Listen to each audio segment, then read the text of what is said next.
it's very important to understand what is monoclonal antibodies, because today's market we see there are many drugs which are monoclonal antibodies. Okay, they are monoclonal. Monoclonal is a very important topic in your CSIR and GRF, GATE, BSc, also in your MSc. So today we are going to understand what is monoclonal antibodies and how we prepare it and what are the application of the monoclonal antibodies. First, homogeneous preparation of antibody molecules produced by a single clone of B lineage cell, often a hybridoma, all of which have the same antigenic specificity. So monoclonal antibodies, they are basically they are homogeneous preparation of antibody molecules, and they are produced by a single clone of B lineage cell. Okay, so they all are produced from a single this B lineage cell. Often we call them hybridoma, and all of which have the same antigenic specificity. So they will bind to the same antigen. Okay, monoclonal antibodies can have a monovalent affinity binding only to the same epitope. जो monoclonal antibodies होते हैं वो क्या होते हैं, इनके पास monovalent affinity होती है। इसका मतलब है कि कोई भी अगर एंटीजन है, हमको पता है उसका एपिटोप रीजन होता है, जो कि एंटीबॉडी एपिटोप रीजन किसी भी एंटीजन का वो रीजन होता है जिसको क्या होता है कि एंटीबॉडी जो है वो क्या करता है, पहचानता है। तो in case of monoclonal antibodies ये क्या करते हैं, वो सेम एपिटोप रीजन को ही क्या करते हैं, बाइंड करते हैं। In 1965, Georges Kohler and Caesar Milston developed techniques through which they could generate cells that possess the same specific antibody producing characteristic of a myeloma cell. Okay, so this technique was developed by George Kohler and Caesar Milston in 1975, through which they could generate cells that possess the same specific antibody producing characteristics of a myeloma cell. So before understand what is antibody, it's very important to understand what is antibody. An antibody is a protein, or we call it immunoglobulin, consisting of two identical heavy chain and identical light chain that recognize particular epitope of an antigen that facilitates clearance of that antigen. Antibody एक protein होता है जिसको हम immunoglobulin बोलते हैं, जिसके पास क्या होता है, दो आइडेंटिकल हैवी चेन होते हैं और दो आइडेंटिकल लाइट चेन होते हैं। अगर हम स्ट्रक्चर देखें एंटीबॉडी का तो क्या होता है, इसका स्ट्रक्चर कुछ क्या होता है, ऐसे होता है। इसमें क्या होता है कि ये जो ये स्ट्रक्चर है इसको हम क्या बोलेंगे, हैवी चेन बोलते हैं, ठीक है। और ये जो होता है इसको हम क्या बोलते हैं, लाइट चेन बोलते हैं, ठीक है। तो ये क्या आता है, ये ओवरऑल स्ट्रक्चर है किसका, एक एंटीबॉडी का। That recognize particular epitope. अब ये क्या करते हैं कि कोई भी अगर एक पर्टिकुलर एपिटोप है, एपिटोप क्या होता है, वो एंटीजन का रीजन, जिससे जो हमारा ये क्या बोलते हैं, जो हमारा एंटीबॉडी होता है वो क्या करता है, उसे पहचानता है। तो उस रीजन को हम क्या बोलते हैं, एपिटोप बोलते हैं। और जो रीजन एंटीबॉडी में प्रेजेंट होता है उसको हम पैराटोप बोलते हैं। तो ये होता क्या है कि टू आइडेंटिकल हैवी चेन और लाइट चेन होते हैं जो कि रिकॉग्नाइज करते हैं किसी भी पर्टिकुलर एपिटोप को, और antigen that facilitate the clearance of the antigen. उसके बाद वो क्या करते हैं, जो भी एंटीजन है उसका क्लियरेंस होता है। Membrane bound antibodies expressed by B cell that have not encountered antigen secreted antibody is produced by plasma cell. तो बेसिकली मेम्ब्रेन बाउंड एंटीबॉडी जो होते हैं वो एक्सप्रेस होते हैं बी सेल्स पे, और जो इनकाउंटर्ड नहीं हुए होते हैं एंटीजन से सिक्रेटेड होते हैं एंटीबॉडी प्रोड्यूस बाय जो प्लाज्मा सेल्स होते हैं उनके द्वारा क्या होते हैं, ये प्रोड्यूस होते हैं। Now the next is preparation of monoclonal antibodies. Monoclonal antibody are formed by fusing a normal activated antibody producing B cell with myeloma cell, a cancerous plasma cell. Basically monoclonal antibody का preparation होता क्या है कि हम करते क्या है कि कोई भी एक नॉर्मल सेल है, मान लीजिए हम ये कर रहे हैं कि ये कोई क्या है, एक नॉर्मल सेल है, ठीक है, हम यहाँ कर ले रहे हैं, ये एक नॉर्मल सेल है। और उसके बाद हम क्या करते हैं कि एक होता है ये माइलोमा सेल कौन से होते हैं, जो कैंसरस सेल होते हैं, जो कि क्या होता है, इनके पास प्रॉपर्टी होती है इमोर्टल ग्रोथ की, वो हमेशा डिवाइड करते रहेंगे।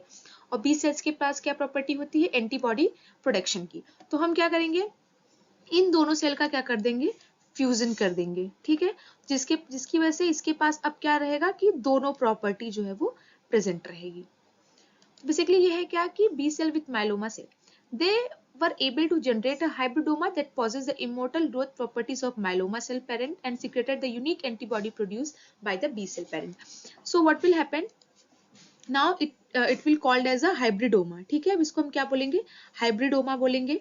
और अगर हम देखें, as we have talked earlier, कि जो माइलोमा सेल होगा उसके पास क्या प्रॉपर्टी होगी, इमोर्टल ग्रोथ की। तो अब जो हाइब्रिडोमा सेल बनेगा जिसके पास दोनों प्रॉपर्टी रहेगी, एक तो इसके पास माइलोमा सेल की जो इमोर्टल जो डिवाइड करने की प्रॉपर्टी है वो आ जाएगा, और बी सेल की जो प्रॉपर्टी है एंटीबॉडी प्रोड्यूस करने की वो आ जाएगी। So it will have both property, okay. अब कौन कौन से स्टेप्स इन्वॉल्व हैं मोनोक्लोनल एंटीबॉडी के प्रोडक्शन के लिए, ठीक है। तो फर्स्ट है इम्यूनाइजेशन ऑफ एनिमल, पहले जिस एनिमल से हमें बी सेल लेना है उसको हम इम्यूनाइज करेंगे। Removal of B lymphocyte from spleen, third is fusion of B lymphocyte with myeloma cell, then selection of hybridoma cell, and then cloning of the selected hybridoma cell. We will see each step in detail in further slides. The first is immunization of animal. Animal, rat or rabbit, is injected with the antigen which monoclonal antibodies is required. After antigen injection, animals show immune response against that antigen. Animal B lymphocytes start synthesizing antibodies. So what will happen कि जो भी animal है, जैसे कोई rat है या rabbit है, उसे हम इंजेक्ट कर देते हैं एंटीजन के साथ, और वो क्या करेगा, मोनोक्लोनल एंटीबॉडीज, एंटीजन किस बॉडी में जाएगा तो उसके खिलाफ एंटीबॉडी का प्रोडक्शन ऑब्वियसली होगा, इम्यून सिस्टम वहां पे जाके वर्क करेगा और मोनोक्लोनल एंटीबॉडी क्या होगा, प्रोड्यूस करेगा। After antigen injection, animal show immune response against that antigen, वही चीज है। Animal B lymphocyte start synthesizing antibody, so animals का जो बी सेल्स है वो एंटीबॉडी का प्रोडक्शन क्या कर देगा, स्टार्ट कर देगा। In second step, removal of B lymphocyte from spleen. After a few weeks, the spleen of mouse is removed. The spleen contain B lymphocyte that produce antibodies. कुछ weeks के बाद जो माउस का स्प्लीन है उसको निकाल दिया जाएगा। अब ये जो स्प्लीन है इसमें क्या होगा, बी लिम्फोसाइट होगा, और ये बी लिम्फोसाइट जो होगा वो क्या करेगा, प्रोड्यूस करेगा एंटीबॉडी को, मोनोक्लोनल एंटीबॉडी को। The plasma B lymphocytes have hypoxanthine guanine phosphoribosyl transferase, that is HGPRT, and thymidine kinase TK enzyme. जो प्लाज्मा बी लिम्फोसाइट होगा उसके पास क्या होगा, HGPRT भी होगा और TK एंजाइम होगा। और ये जो दोनों एंजाइम होते हैं वो क्या होते हैं, बहुत इंपॉर्टेंट होते हैं जब हम न्यूक्लियोटाइड की सिंथेसिस करते हैं by salvage pathway. We know that कि न्यूक्लियोटाइड की सिंथेसिस दो पाथवे से होती है, एक होता है हमारा सेल्विश पाथवे और दूसरा होता है हमारा डी नोवा पाथवे, ठीक है। तो डी नोवा पाथवे जो होता है अगर वो ब्लॉक्ड हो जाता है तो जो प्रोसेस होता है वो मूव कर जाता है सेल्विश पाथवे में, और सेल्विश पाथवे के लिए ये बहुत जरूरी है कि HGPRT और TK एंजाइम जो है वो प्रेजेंट हो, ठीक है। Next is fusion of B lymphocyte with myeloma cell. अब नेक्स्ट स्टेप में क्या होगा कि हमने पहले एनिमल को इम्यूनाइज कर लिया, वहां से एंटीबॉडी का प्रोडक्शन होने लगा, फिर स्प्लीन से हमने क्या किया, स्प्लीन को निकाल के बी सेल ले लिया। Next step, we will fuse that B lymphocyte with the myeloma cell. B lymphocyte from an immunized animals with transformed are allowed to fuse with immortal lymphocyte called myeloma cell. अब जो B lymphocyte है जो कि immunise animal से निकाला गया है उसको फ्यूज किया जाएगा immortal lymphocyte that is myeloma cell. During cell fusion, the plasma membrane of two cells fuse together, allowing their cytosol and organelles to intermingle. Basically, जब सेल का फ्यूजन होगा तो पहले क्या होगा कि जो प्लाज्मा मेम्ब्रेन है दोनों सेल के वो आपस में फ्यूज करेंगे। जब ये फ्यूज करेंगे तो जो इनके अंदर का साइटोसोल है और ऑर्गेनेल्स है वो भी क्या करेंगे, आपस में मिक्स होंगे। अब सेल फ्यूजन जो होता है वो उसको जल्दी कराने के लिए, उसको अच्छे से कराने के लिए हम उसमें क्या करते हैं, कुछ फ्यूजोजेन को ऐड कर देते हैं जो कि इस प्रोसेस को क्या कर देते हैं, इंक्रीज कर देते हैं। उसमें से एक फ्यूजोजेन जो बेसिकली यूज किया जाता है most important, that is polyethylene glycol, or we called is PEG. Some of the fused cell undergo division and their nuclei eventually coalesce, producing viable hybrid cell with single nucleus that contain chromosome from both parents. The same thing is that कि वो fuse होंगे, उसमें single nucleus होगा और उसके पास chromosome होगा दोनों parent का. The fusion of two cells that are genetically different can yield a hybrid cell. The fusion of myeloma cell with a normal antibody producing cell from rat or mouse spleen yield a hybrid that proliferates into a clone called hybridoma. This hybridoma cell grow rapidly and are immortal. Each hybridoma produces the monoclonal antibody encoded by its B lymphocyte parents. The fourth step is selection of a hybrid cell. Next step is to separate or select the hybridoma cell from the unfused parent cell and the fused cell generated by a fusion reaction. So basically होता क्या है कि हमने spleen से निकाला, 20 cell को immortal cell से fuse करा दिया। अब क्या हो सकता है, यहाँ पे कई चांसेस हो सकते हैं। हो सकता है कि बी सेल आपस में फ्यूज हो जाए, जो माइलोमा सेल है वो आपस में फ्यूज हो जाए, और या फिर जो बी सेल है वो माइलोमा सेल के साथ फ्यूज हो जाए। तो ये जरूरी होता है कि उसमें सिलेक्शन किया जाए कि जो B cell hybrid myeloma cell के साथ फ्यूज है, हम सिर्फ और सिर्फ उन्हीं को ही सेलेक्ट करें, बाकी सबको नहीं। तो मतलब होता क्या है कि हमने ये फ्यूजन जो है वो करा दिया, ठीक है। ये मान लीजिए माइलोमा सेल है और ये है हमारा क्या, बी सेल। अभी होगा क्या कि ये पॉसिबिलिटीज क्या है कि यहाँ पे तीन चीजें जो है वो, तीन पॉसिबिलिटीज जो है वो हो सकती हैं, ठीक है। कौन कौन सी पॉसिबिलिटीज हैं? पहली चीज तो ये कि जो बी सेल्स हैं वही आपस में क्या हो जाए, फ्यूज हो जाए, ठीक है। दूसरी पॉसिबिलिटी ये है कि जो माइलोमा सेल है यही क्या हो, आपस में फ्यूज हो जाए। और तीसरी जो पॉसिबिलिटीज है वो ये है कि ये हाइब्रिड सेल का जो है वो फॉर्मेशन हो जाए। तो हमें क्या होगा कि यहाँ पे हमें सेलेक्ट करना पड़ेगा कि हमें सिर्फ और सिर्फ क्या यही चाहिए। तो यहाँ पे क्या होगा, सिलेक्शन होगा हाइब्रिड सेल का। This selection is performed by incubating the mixture of cell in a special culture media called selection media that permit the growth of only the hybridoma cell because of their novel characteristics. तो basically इसका हम करते कैसे हैं कि जो हमारा fusion रहेगा, जो भी हमें मिलेगा फ्यूज होने के बाद, उन्हें हम कल्चर मीडिया में ग्रो कराते हैं, जिसको हम सिलेक्शन मीडिया बोलते हैं। और वो सिलेक्शन मीडिया की क्या सबसे बड़ी खासियत होती है कि वो सिर्फ और सिर्फ जो हाइब्रिड सेल है उन्हीं को सिर्फ ग्रो करेगा, उन्हीं को अलाउ करेगा, बिकॉज ऑफ उनकी जो अपनी कैरेक्टरिस्टिक्स है उनकी वजह से। बाकी सब ग्रो नहीं कर पाएंगे और वो डेथ हो जाएगी। Each selected hybridoma cell is then tested for the production of desired hybridoma is then tested for the production of the desired antibody. ठीक है, तो फिर उसके बाद उनका सिलेक्शन होगा कि desired hybridoma के लिए और desired antibody के लिए। Any clone producing that antibody is then grown in large culture from which a substantial quantity of pure monoclonal antibody can be obtained. तो जो क्लोन उस एंटीबॉडी का प्रोडक्शन करता रहेगा अच्छे तरीके से और हाइब्रिडोमा सेल रहेगा, उनको सेलेक्ट किया जाएगा और उन्हें लार्ज कल्चर में ग्रो कराया जाएगा। अब बेसिकली सिलेक्शन करते कैसे हैं, तो उसके लिए हम करते हैं, उसको हम बोलते हैं हेड सिलेक्शन, ठीक है। कि हमने ग्रो करा लिया, अब वो सेलेक्ट करने के लिए जो बताया कि एक सिलेक्शन क्राइटेरिया होता है कि जहाँ पे वो सिर्फ और सिर्फ जो फ्यूज सेल हैं वही ग्रो करते हैं उस मीडिया में, तो उसको हम बोलते हैं HAT selection. Basically HAT selection में होता क्या है कि hybrid cell are selected with the HAT system. HAT medium contain hypoxanthine, a purine, aminopterin and thymidine. तो जो हेड मीडिया होता है उसमें ये तीन चीजें जो है वो प्रेजेंट होती हैं। Aminopterin will block the de novo pathway. It is folic acid analog which inhibit dihydrofolate reductase (DHFR), make them unable to use the de novo pathway. So cell will undergo a salvage pathway. Aminopterin क्या करता है, de novo pathway को block कर देता है। As we have discussed earlier कि de novo pathway जो होता है वो पहले डी नोवा और सेल्वेज दो पाथवे होते हैं। तो न्यूक्लियोटाइड सिंथेसिस के लिए ऑब्वियसली किसी भी सेल को ग्रो करने के लिए न्यूक्लियोटाइड तो चाहिए ही चाहिए, जेनेटिक मटेरियल।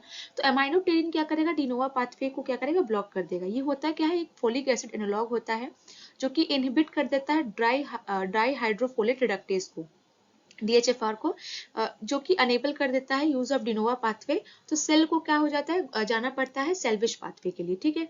लेकिन सेल्वेज पाथवे से जो न्यूक्लियोटाइड की सिंथेसिस होती है उसके लिए दो मेन एंजाइम जो टीके है और HGPRT है उसकी जरूरत पड़ती है। बेसिकली क्यों कि HGPRT कन्वर्ट करता है हाइपोजेंथिन को to inosine monophosphate and guanine को guanosine monophosphate. The student who will know the salvage pathway and de novo pathway, they will understand what these things are. So cell that produces this enzyme can grow on head media which supplies a salvage able to purine and thymidine, whereas those lacking one of them cannot. तो basically है क्या कि जिनमें thymidine और ये टीके और HGPRT present होगा, सिर्फ और सिर्फ वही सेल जो है वो क्या कर पाएंगे, ग्रो कर पाएंगे हेड मीडियम में, बाकी नहीं कर पाएंगे। The fused or unfused B cell will die because of their short lifespan. जो फ्यूज, अगर मान लीजिए कोई बी सेल है जो आपस में फ्यूज हो गए हैं, या फिर कोई ऐसे बी सेल है जो कि सिंगल पर, तो हमें पता है कि सेल की जो लाइफ स्पेन होती है वो क्या करेंगे, डाई कर जाएंगे। Normal cell can grow in head media because even though aminopterin in the media block de novo synthesis of purine NTMP, that is thymidine monophosphate. The thymidine in the media is transported into the cell and converted into a usable purine by HGPRT.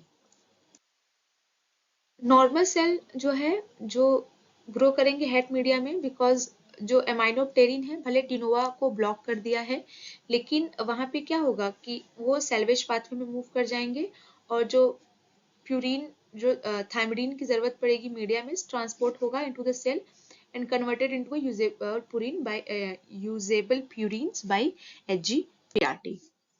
The cell with TK nor HGPRT cell grow in het media because each lack an enzyme of the salvage pathway.